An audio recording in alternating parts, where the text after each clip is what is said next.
This part of the east coast of Scotland is really important for our seabirds. The Berwick Bank proposal is it's anticipated it will cover over 1,000 square kilometres, so that is about 4 Edinburghs put in there, if you can just imagine that scale.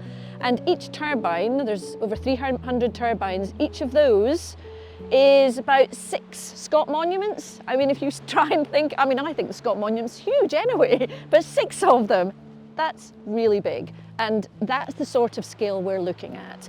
And the scale in itself is not the problem, but it's how it impacts our seabirds and other wildlife round about that.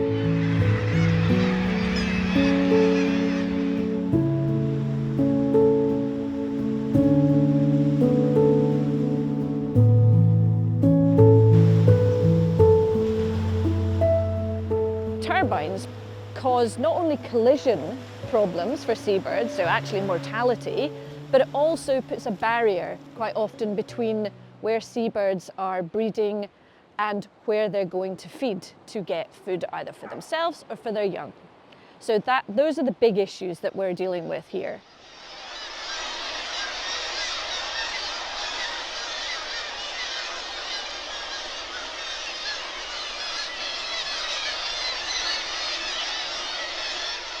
We need to find solutions for the nature and climate crisis, and offshore renewables absolutely have to be part of that package, but they cannot be at the expense of nature.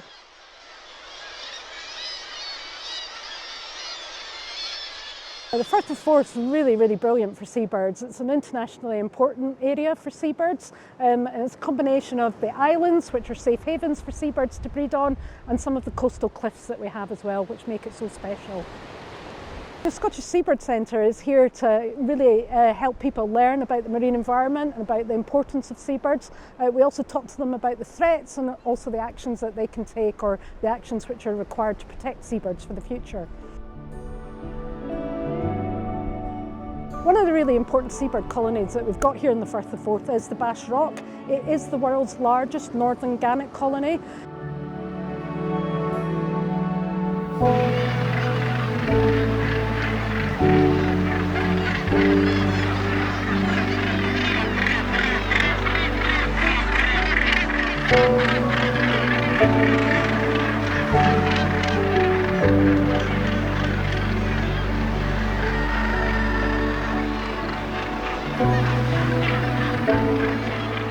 And that colony was severely impacted by avian flu over the last couple of years. The population level on the island dropped by about 25%.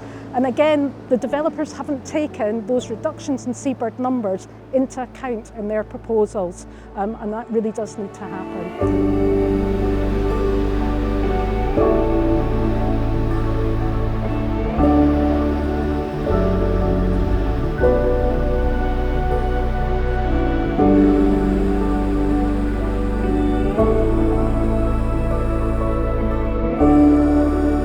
St Abbs National Nature Reserve, so we're just ahead of the kind of main breeding season for our seabirds. But in a month's time, we'll be stood here and the seabirds will be returning. We've got over 40,000 breeding seabirds here: puffins, kittiwakes, guillemots, razorbills. It's an amazing wildlife spectacle. Pretty much everywhere across the horizon that we can see here from St Abbs National Nature Reserve, you'll be looking out onto the wind farm. The scale of this wind farm is vast. It's really difficult, I think, for anybody to visualise just how big this wind farm is going to be.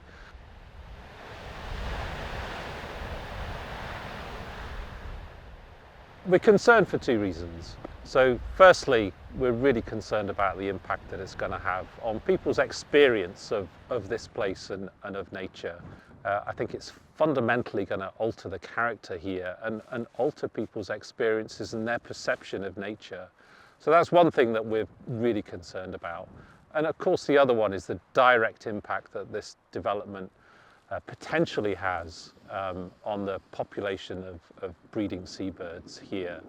And over the lifetime of this wind farm, over 20 years, it's predicted to remove over 40,000 seabirds.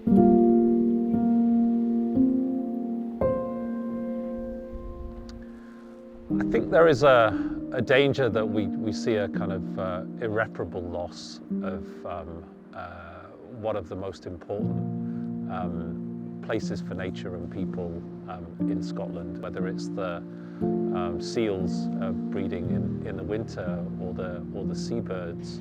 I think that is so important for us, so important for society, and we have a choice.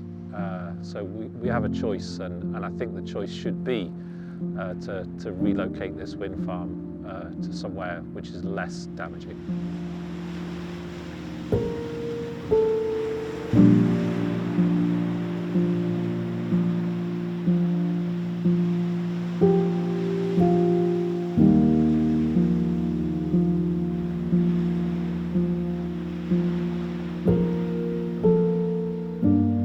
At the minute, the decision on whether or not Berwick Bank is going to go ahead is sitting with Scottish ministers, and we really would advise them not to consent it.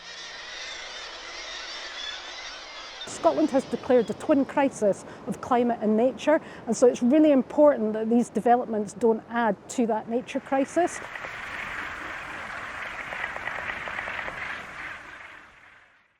Decarbonising our energy system is going to be vital if we're going to address the climate crisis. Now, a huge part of that is going to be about how we get renewable energy, both onshore and offshore, into the mix, and that's vital.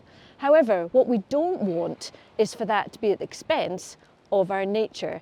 We do want to see offshore renewables in places with minimum impact, and we've got to work to make sure that that can happen and see the package of measures for climate and nature going hand in hand and not one at the expense of the other.